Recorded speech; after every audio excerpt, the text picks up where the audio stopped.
Welcome to the Deep Dive. You've brought us a fascinating file today, and I have to say, when this story first broke a few years back, it was treated almost like a punchline. Oh, absolutely. A joke. The United States wants to buy Greenland. It just sounded absurd. Maybe an impulsive idea from a real estate developer's mindset, just projected onto the global stage. That was definitely the surface take. That's how the headlines played it.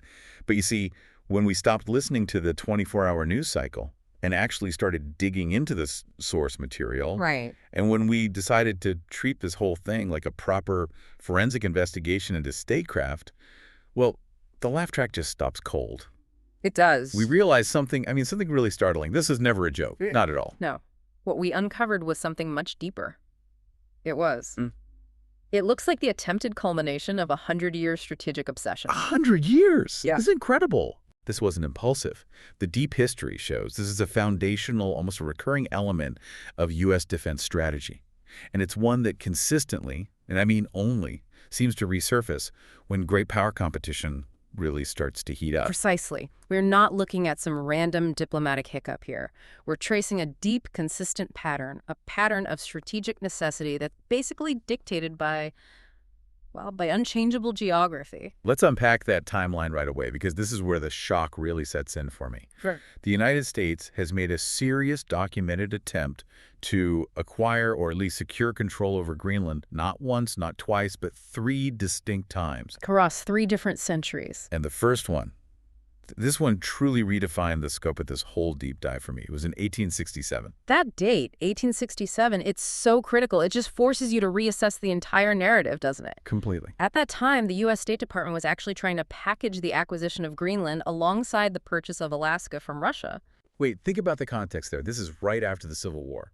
The country's just trying to put itself back together. Exactly. So the motivations, they weren't driven by Cold War nuclear anxieties or modern long-range missiles. They were driven by something more fundamental. A sort of prescient understanding of hemispheric defense and strategic control of the North Atlantic, even in the age of steamships and, simple maps. It's proof that strategic thinking about the polar region is ingrained in the State Department. It predates modern military tech by, almost a century. It does. They knew the map was important then, just as strategists know it's vital now. So then we jump forward, past 2 world wars to the second attempt. This one was less public but extremely serious in 1946. And this is where the sheer scale of the financial commitment, it really registers the urgency they felt. President Harry Truman secretly offered Denmark a staggering sum. $100 million. In gold. $100 million in gold. We have to pause on that figure, because $100 million in gold in 1946, that wasn't just a large sum of money. It was monumental. It was a fortune. World War II had just ended. The U.S. had just come out of the Bretton Woods Conference, setting the gold standard as the anchor for the entire global financial system. So what does that number even mean in today's dollars? Well, expert estimates put that $100 million in 1946 gold value as roughly equivalent to, say, $1.4 to $1.6 billion today. But even that doesn't capture it. Right. More importantly, it represented a non-trivial portion of the U.S. Treasury's liquid gold reserves at the time. This was a serious offer. So that 1946 offer, that's the moment the U.S. explicitly puts a value on Greenland. Right. And it's not as real estate. No, not at all. It's valued as an indispensable piece of military infrastructure. It was about security, proactive military control. The Cold War was dawning, and the military calculation just immediately overshadowed whatever the financial cost was. They were buying an insurance policy. An insurance policy against the Soviet Union. Exactly. And then, of course, that brings us to the very public 2019 attempt, which, it brought the whole issue roaring back into the spotlight. And this time, it immediately linked this long historical obsession to modern-day geopolitics. Right, but now with new players, Right. with China, and with the dramatic acceleration of climate change. So you can just see the pattern. 1867 is about expansion and strategic foresight. 1946 is Cold War necessity. And 2019 is renewed great power competition. But this time it's driven by resources and climate change. The pattern is undeniable. So our mission for this deep dive, it's clear. We need to move past the superficial joke, the headlines, and conduct a full geopolitical investigation. We need to understand why Greenland isn't just ice. It's the control valve for the Atlantic Ocean. And crucially, what our sources are calling the Suez Canal of the future. The bidding war is absolutely real. It's a high-stakes geopolitical chess match being played out in the high latitudes right now. Okay, so to really understand the motives driving this recurring obsession and the current global interest, we have to analyze 4 key pillars of evidence from our sources. Right. First, there's the enduring military necessity, defined by something called the GIUK Gap. Then the accelerating economic future, which is all about the Polar Silk Road. After that, the immediate resource trigger, which is a place called Kvanefjeld. And finally, the financial mechanism, the how, what we're calling the independence trap. That's the playbook. Okay, let's start where the evidence begins, with this 100-year fixation. When you look at the 1867 and 1946 attempts together, it just completely reframes the 2019 story, doesn't it? It really does. It suggests that this isn't based on the personality of a single leader or a single administration. It's a persistent, almost an institutional understanding deep within the U.S. defense apparatus. And that institutional continuity is the most shocking part of this whole thing. Let's go back to 1867 for a second. The U.S. is just emerging from a devastating civil war. The focus was on reconstruction, on consolidating power, establishing continental dominance. So to think that State Department officials, while they're negotiating for Alaska, this massive frozen territory in the Pacific, we're at the same time thinking about Greenland, which is on the complete other side of the continent. It just demonstrates this incredibly comprehensive view of hemispheric security, long before it was fashionable. But what were they actually buying strategically back then, in 1867? There are no ICBMs, no long-range bombers. They were buying location and potential. They were buying distance and, just as importantly, denying presence to other powers. So naval power. Exactly. In the mid-19th century, global naval power relied heavily on coaling stations and strategic harbors for resupply and repair. Greenland offered the perfect fixed location. It's like a massive, unsinkable aircraft carrier, centuries before the first one was even built. Perfectly situated between North America and Europe. They recognized that control over that geographic feature meant a decisive advantage in policing the entire North Atlantic. It showed an incredibly long-range strategic vision. Okay, now let's jump to the huge pivot in 1946. World War II had utterly revolutionized warfare. We went from battleships to nuclear threats. And the Soviet Union became the primary rival. How did that change the value proposition for Greenland? The value proposition went from, say, advantageous location to existential security. A must-have. An absolute must-have. The introduction of long-range, heavy bombers and critically advanced attack and ballistic missile submarines transformed the Atlantic into a potential battleground. That $100 million in gold from Truman wasn't just a big number. It was a clear signal that the U.S. intended to establish an unshakable defensive line in the North Atlantic. And the cost reflects that urgency, doesn't it? If you put that $100 million against the defense budget of the late 1940s, it's a massive capital expenditure for something that gives you no tax revenue, no resources, nothing immediate. It was a pure investment in forward defense. It was an insurance premium against the coming Soviet threat. So post-World War II, the U.S. quickly realized its main vulnerability was what? Soviet subs. Soviet submarines breaking out into the Atlantic, threatening the vital sea lines of communication, the SLOCs that connect North America and Europe. Greenland, which already hosted a critical U.S. defense presence built during the war, became the linchpin of the entire counter-submarine strategy. So for NATO, it was non-negotiable. Military control of Greenland was seen as non-negotiable for the security of the entire NATO project. So if we synthesize those moments, 1867 was about preventing foreign influence in the hemisphere. 1946 was about containing a nuclear-armed superpower. And 2019, we see the pattern reassert itself as great power competition heats up once more.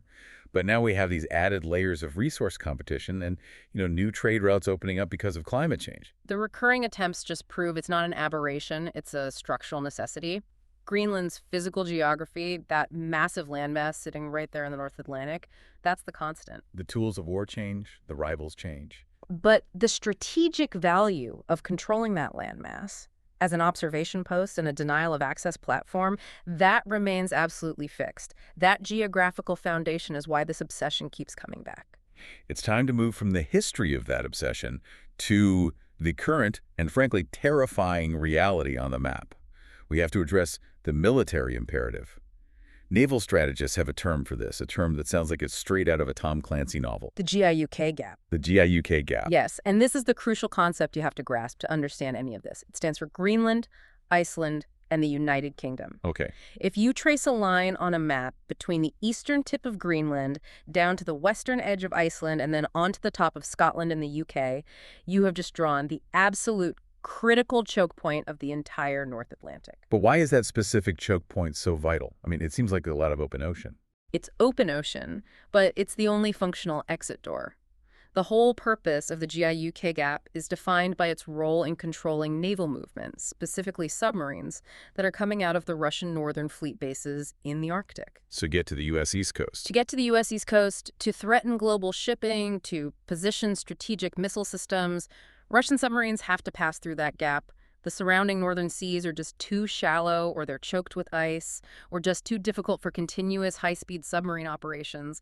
It's the only way out. So for NATO, the entire defense doctrine rests on being able to monitor and control that one corridor. That's it. Let's contrast the two scenarios then. For the U.S. and NATO, what's the ideal scenario of control versus the nightmare scenario of failure? Okay, control means holding the keys to the gate, and this relies on maintaining what military planners call the sensor curtain. And that's not just a figurative term. No, it's a real system. Historically, this was the sound surveillance system, SOSUS, this network of hydrophones on the seabed just listening. Today, it's a much more sophisticated network of acoustic sensors linked with powerful radars on land and constant aerial surveillance. And what specific role does Greenland play in that curtain? Greenland is the indispensable western anchor of that curtain. Its location allows radar systems to look north and east across the passage to Iceland.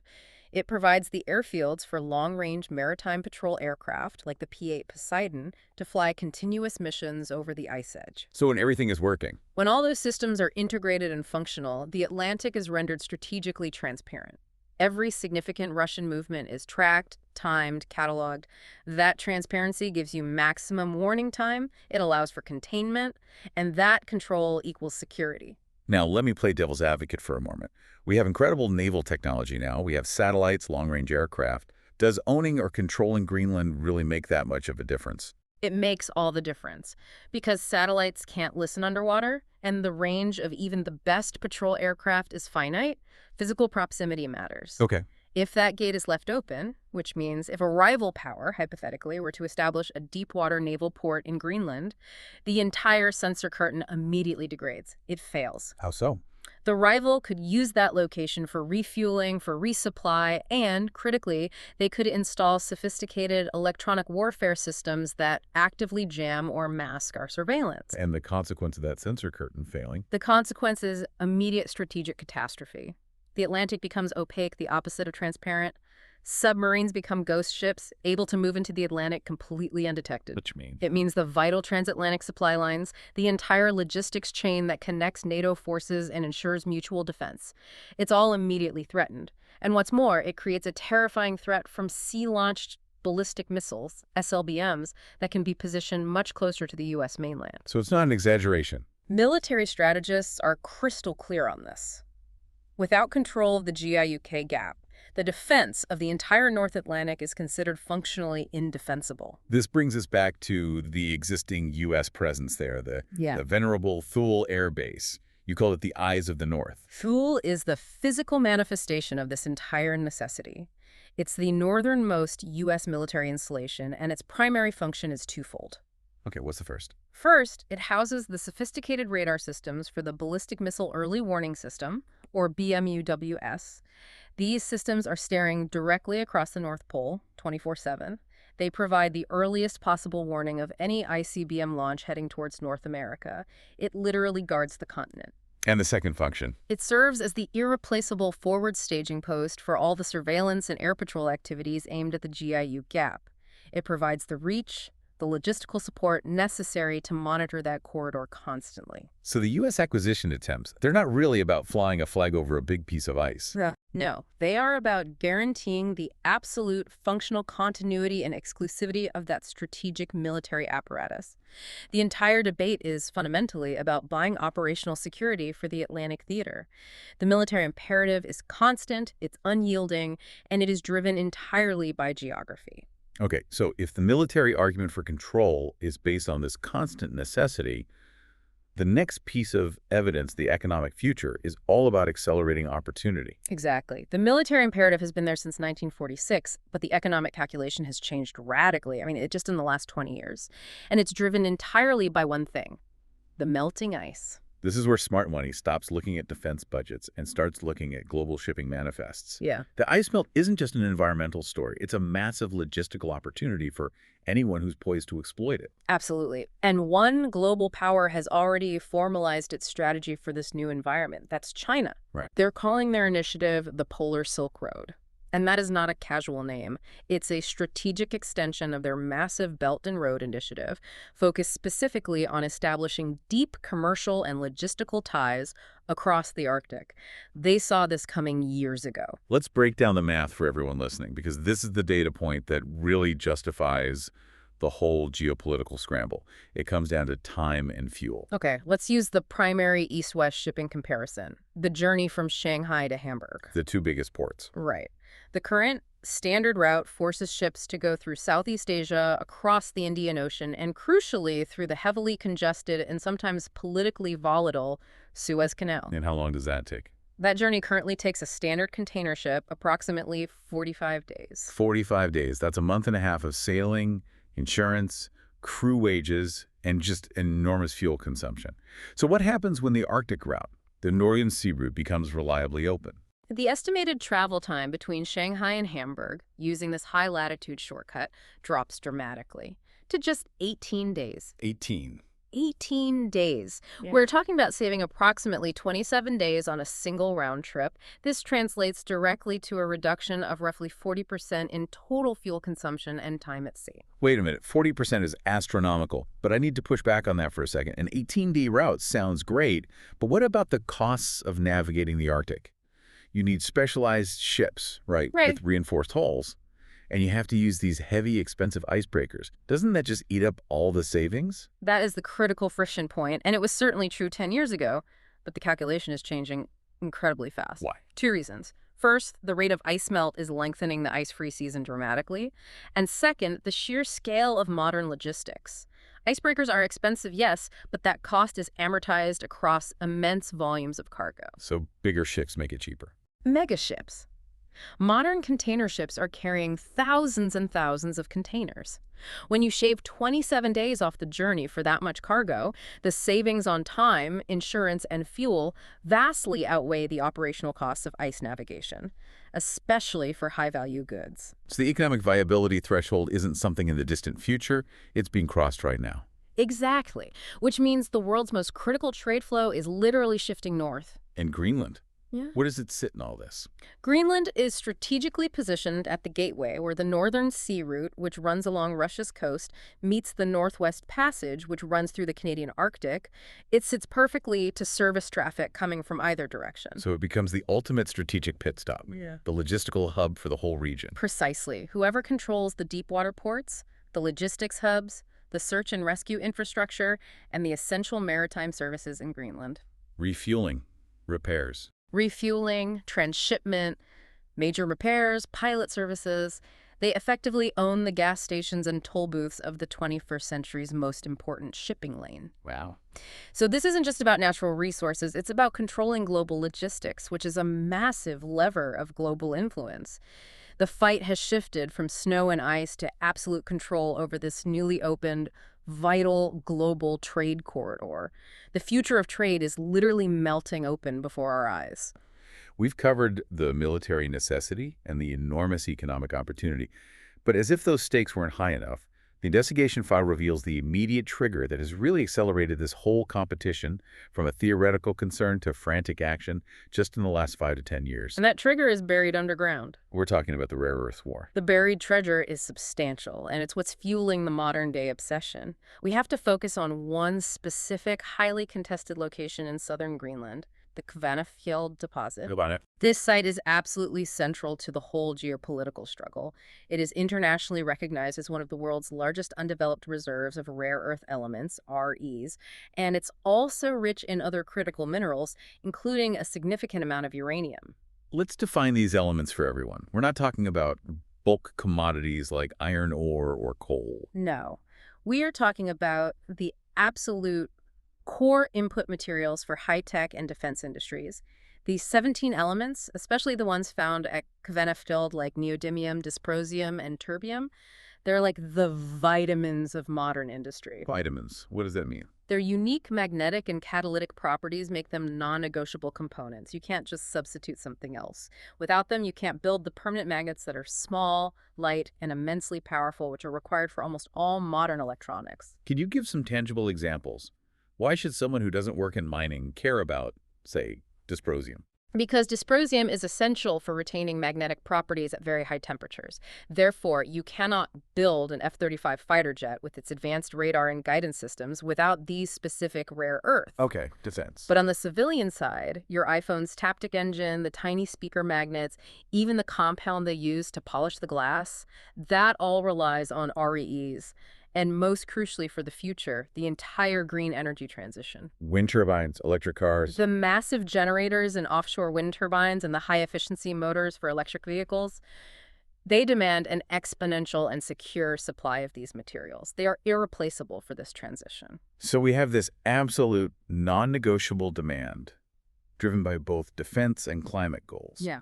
But where does the current supply come from? This seems to be the core strategic vulnerability. That vulnerability is staggering. Right now, China controls approximately 90% of the global rare earth processing and refinement chain. 90%. It's not necessarily that they own all the mines, though they own a lot of them, but they control the complex, environmentally intensive, and technically difficult infrastructure required to take the raw ore and process it into the high-purity metals that manufacturers actually need. So even if the US or Australia opens a new mine, they often still have to ship the raw material to China for the final critical processing steps. Exactly. And this gives Beijing massive strategic leverage over global manufacturing, defense supply chains, and, crucially, the entire trajectory of the renewable energy sector. It creates an almost existential vulnerability for the West. So bringing Kvanefjeld online is not just a commercial opportunity for Greenland. No, it's a strategic national security mandate for the entire Western Alliance. It's really the only immediate way to break that processing monopoly. It is the single largest, most viable non-Chinese controlled REE deposit with the potential to significantly challenge that 90% dominance. And this explains the frantic geopolitical chess moves we've seen on the ground. It does. Securing that source and ideally building the processing capacity nearby or in a friendly nation is essential for strategic autonomy.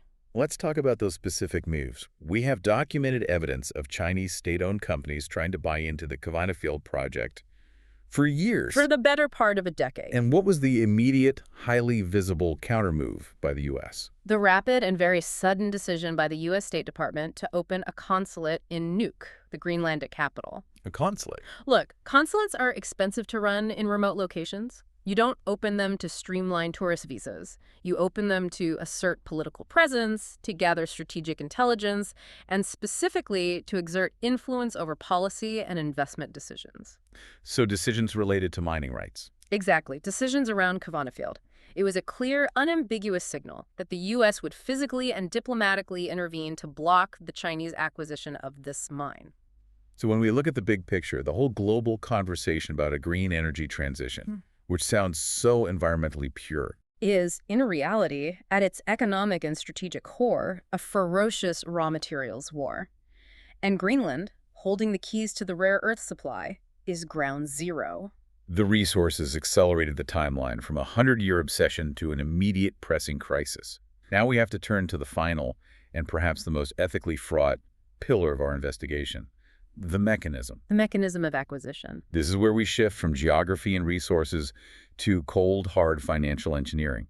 The question at the heart of the file is this: how do you buy a country that isn't technically for sale and has a sovereign desire for independence? And the answer, according to the evidence, is that you don't buy the land with a one-time payment. You buy the financial allegiance. You buy the dependency. We have to start with the smoking gun here. The block grant. The block grant. Okay, so Greenland is an autonomous territory. It governs itself locally, manages its own affairs, has a strong, unique cultural identity. However, it remains under the larger sovereignty of the Kingdom of Denmark. And crucially, this autonomy is chained by an existential financial dependency. Let's put some concrete numbers on that dependency. The value of this financial chain is enormous. Denmark provides Greenland with an annual, non-negotiable block grant that constitutes approximately 50% of the entire Greenlandic national budget. 50%. Half their budget. We are talking about a consistent figure close to $600 million every single year. This isn't discretionary funding. It pays for essential public services, healthcare, education, key infrastructure projects. It maintains the basic social fabric of the country. $600 million a year. That continuous, necessary infusion of capital creates what we've labeled the independence trap. That name captures the dilemma perfectly. Greenlanders overwhelmingly desire full political sovereignty and independence from Denmark. It's a core national aspiration. But they face this terrifying, immediate economic reality. They cannot afford to lose that annual $600 million check. If Denmark were to cut that subsidy, half of their national budget would vanish overnight. It would lead to an immediate, catastrophic collapse of public services. So their dream of sovereignty is entirely shackled to that annual subsidy. It is. And this is where the U.S. financial play, the smart money strategy, becomes so clear. The U.S. doesn't need a deed to the island. It simply needs to refinance the dependency. The strategy is, it's brilliant in its cold, transactional logic. The U.S. doesn't want to buy the land for $100 million in gold anymore. That's old-school geopolitics. Instead, the goal is to offer to replace that $600 million annual subsidy. Maybe even sweeten the pot. Exactly. Guarantee it for 50 years, or couple it with a slightly larger long-term development grant for new ports and airfields. And this replacement payment would be offered in exchange for ironclad, long-term concessions. Which would be? Exclusive defense rights over the GIUK Gap and preferential, possibly exclusive, mining rights to Kavana Field and other critical resource deposits. Let's use the analogy from the file again, because I think it really clarifies the nature of this transaction. It's essential to understand this is not an invasion. It's not old-fashioned colonialism. It's a purely leveraged financial transaction. We're essentially saying to Greenland, We're saying, we understand you want independence. We are offering to pay off your current mortgage. That's the Danish subsidy. In exchange for using the most strategically valuable parts of your property. the garage and the basement. The garage, which is the GIUK Gap, and the basement, which is the resource wealth. It's a transaction that targets sovereignty using financial leverage as the weapon. And this leads us directly to the required ethical debate, because this whole mechanism forces you to weigh two fundamentally opposing high-stakes forces. The ethics of national sovereignty versus the necessity of global security. This is the critical synthesis point. On one side, we have the ethics of acquisition. We have to ask, is it an unethical act of modern imperialism to use a smaller nation's financial dependency, their independence trap, as a form of coercion to buy their strategic allegiance? And we have to consider that using overwhelming financial pressure to dictate a sovereign nation's security and economic policy, it fundamentally undermines the ideal of national self-determination, doesn't it? It does. I mean, critics would argue it's just a cleaner, more modern way to exert the same imperial control that existed in the 19th century. The outcome is the same. The local population sacrifices long-term control over their destiny for short-term financial stability. Exactly. But now we have to look at the opposing force. The strategy of security. We've established the facts. We know, forensically, that losing the GIUK Gap means the Atlantic becomes indefensible. We know that losing Kavana Field means the West cedes dominance over its own green energy transition and its defense supply chains to a rival. So the ethical question becomes horrifyingly pragmatic. Is securing the GIUK Gap and these essential rare earths, is that just smart strategy when you're faced with the terrifying reality of potential strategic failure? And here's the brutal implication of that. If the U.S. does not step in to replace the Danish subsidy, they leave the door wide open for a rival. Specifically China. Specifically China, through its Polar Silk Road initiatives and state-owned enterprises, to make the exact same offer. In fact, they might offer more than $600 million a year to gain the strategic foothold the U.S. is desperately trying to prevent. So the alternative to our refinance is a catastrophic loss of control to an adversary. The dilemma isn't about choosing good versus evil. It's about choosing between a moral compromise through financial coercion now, or risking existential security failure later, potentially at the hands of a rival who has far fewer ethical qualms about using financial leverage.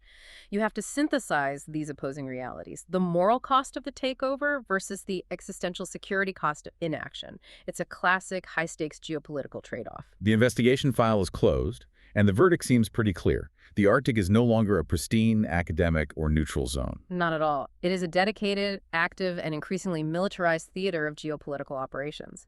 The struggle for Greenland is the clearest evidence of this entire shift. So we've established the historical obsession, the military necessity, the economic acceleration, the resource trigger, and the financial mechanism. Let's distill the three key strategic takeaways for anyone watching global trends, policy, or markets. Okay. Actionable insight number one, what we're calling the war. The primary lesson is that observers must stop ignoring the North. The entire climate change narrative has, in a way, provided a strategic camouflage for a much darker reality. Right. The melting ice hasn't just created ecological challenges, it has unlocked immense strategic and resource wealth, and that has triggered a fundamental conflict. The green energy transition is fundamentally a raw materials war fought over rare earths and the ability to control supply chains. And Greenland's fate is inextricably linked to that war. Absolutely. Okay, actionable insight two, market watch. Investors and strategic industry observers have to pay extremely close attention to rare earth mining and processing stocks located explicitly outside of China, particularly in allied nations. Good. Because the sector is now receiving unprecedented, sustained bipartisan government support across the Western world for onshoring or friendshoring production. Funfield is the ultimate prize, but the ripple effects are already benefiting every company that offers a viable alternative supply chain. Expect continued government intervention and subsidies in this sector. Okay, and the third insight. Actionable insight three, defense and logistics. We must watch defense logistics and shipbuilding with vigilance. The sources confirm a massive deficiency. The U.S. and NATO fleets are currently woefully undersized in terms of Arctic-capable vessels, especially heavy icebreakers, compared to Russia's fleet. So we can't even operate there effectively year-round. Not like the Russians can. This disparity in operational capability has to be rectified immediately if the U.S. wants to maintain its presence in these new trade lanes. So expect a significant, sustained military build-out in Arctic logistics. New heavy icebreakers, new ports, hardened infrastructure. It's coming. The speed of this pivot is just astonishing. Maps are changing, global trade routes are shifting, and the smart money has already staked its claim based on that 18-day shipping time and the value of Kvanefjeld. Which leads us to our final provocative debate, the one that synthesizes everything we've discussed. The military, the economy, the resources, and the sovereignty dilemma. Is the Arctic the next South China Sea? It's a serious parallel to consider. Let's break it down. The South China Sea is a critical contested waterway. You have multiple conflicting claims of sovereignty, intense resource competition for oil and gas, and rapid militarization by competing powers, all aimed at controlling crucial global trade routes. The Arctic is exhibiting all of those precise characteristics right now. You have conflicting claims over international waters versus national territorial boundaries. Under the UN Convention on the Law of the Sea, nations are trying to expand their continental shelf claims deep into the Arctic Ocean, which is creating potential flashpoints. And you have extreme resource competition. Rare earths, hydrocarbons, fishing rights, you name it. And the militarization is definitely accelerating. Russia is reopening and modernizing its Cold War bases all across its Arctic coast. China is asserting itself through the investment and infrastructure of the Polar Silk Road. And the U.S. is reinforcing the GIUK Gap and its forward air bases in response. It's the militarization of a critical global waterway, driven by economic necessity, that 18-day shipping route, all under the guise of conflicting claims of sovereignty versus the desire for international access. The only real difference is that the South China Sea is already a hot zone. And the Arctic is just warming up. It's just warming up, but the stakes are exponentially higher. They encompass the entire defense of North America and Europe. The North, once seen as this frozen, remote periphery, is becoming the central, contested theater of the 21st century. The joke about buying Greenland is dead. The strategic reality is upon us. The question of Greenland's sovereignty is not a theoretical debate anymore. It is the strategic price of admission to the future global economy and a critical component of Western security. The future belongs to the owners. And the final thought we'll leave you with is this. Given the complexity of the independence trap and the high stakes of the GIUK gap, what does ownership truly mean in this context? Does it mean ownership of the landmass? Ownership of the resources buried beneath the ice? Ownership of the vital trade routes that will define commerce? Or merely ownership of the political will required to assert financial and military dominance over this crucial melting geography?